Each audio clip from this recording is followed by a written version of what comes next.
everyone. I'm Apple. I'm a Taiwanese. I was an engineer before I came to Philippines. My previous job, the company's product is LED. So today I want to introduce some information about LED. So the content will include what is LED, its application, the illuminate principle, and the structure and materials of the LED package. Last, the advantage of the LED. First, what is LED? It's an abbreviation of light-emitting diode. It's a semiconductor light source, appearing as a practical electric component. You can easily see surrounding us daily, such as it can be a decorations, indicator, and the sign. It's the first time scientists find out the semiconductor can generate a light. It's really an exciting discovery. So many people, they devote in the field to let the product can be commercialized. So now let me introduce more detail about the application of LED. This is the basic unit of LED, and we can easily separate two kinds of application. One is lighting, the other is backlighting. In the lighting application, just like the traditional light tube and bulb, like this. Otherwise, you can use it in the display, such as the advertisement or the roadside. In the backlighting, because the material of the monitor, they need the light source behind of them.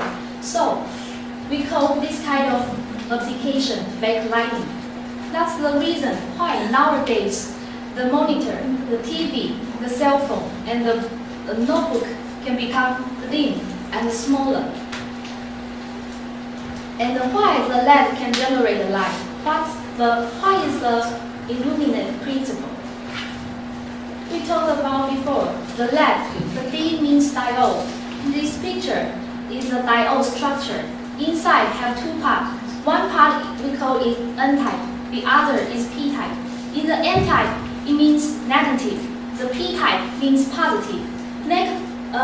Because in the N-type have many electrons inside, so it's negative.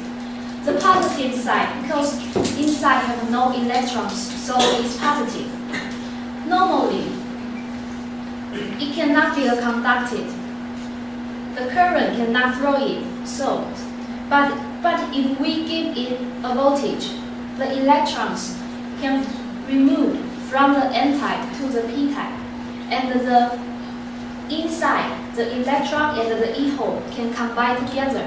At the same time, they will generate energy, and the energy will be released, become light and heat.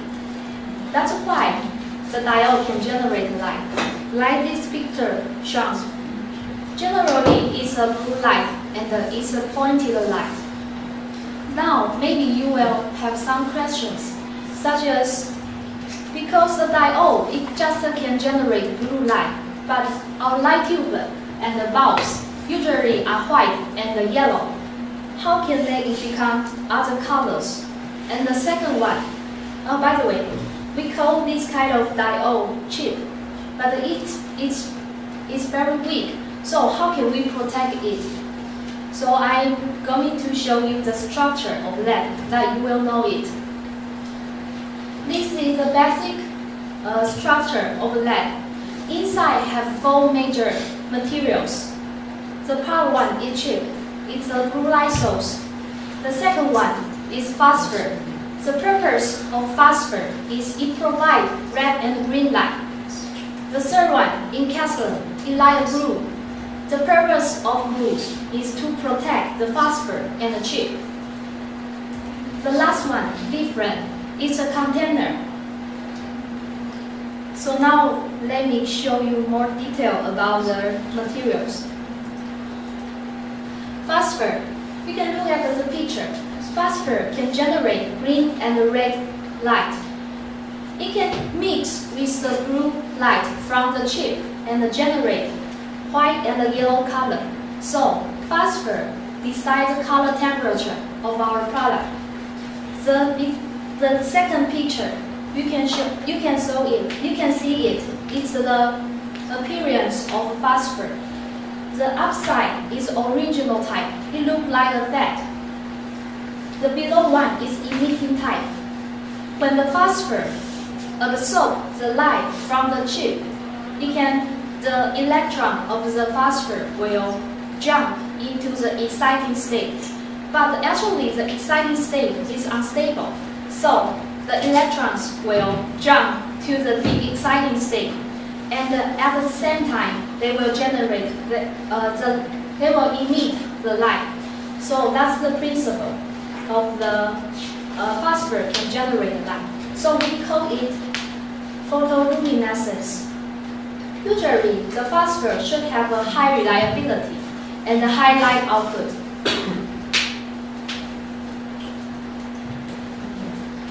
And the third one, encapsulant. Because our environment have many moisture and gas, there will be erosion our lab, so the light output will decrease or the lab will break down. So we need the glue to protect the inside element. So normally the encapsulant should be against the moisture and the gas, having strong mechanical property. And in the factory, the phosphor usually mixes with the glue, so the traceability is also very important. The last one, different, is a container. So it needs to reflect many light from the chip and the phosphor. So the high refractive index is very important. It can increase the light output. Because the leaf-ray is near the chip, so it also should have a good ability to be against the heat and the light. We talk a lot about LED, but why we need to use it? What are the advantages? Now I summarize 6 points of the advantages. First one, efficiency. Because LED can emit light per watt more than traditional one, so it can save energy, save your money, and can reduce the generation of carbon dioxide. It's good for our environment. The second one, size. Because the LED it can be very small, so the application can become very bright. The area can smaller than 2 mm square. Third, color.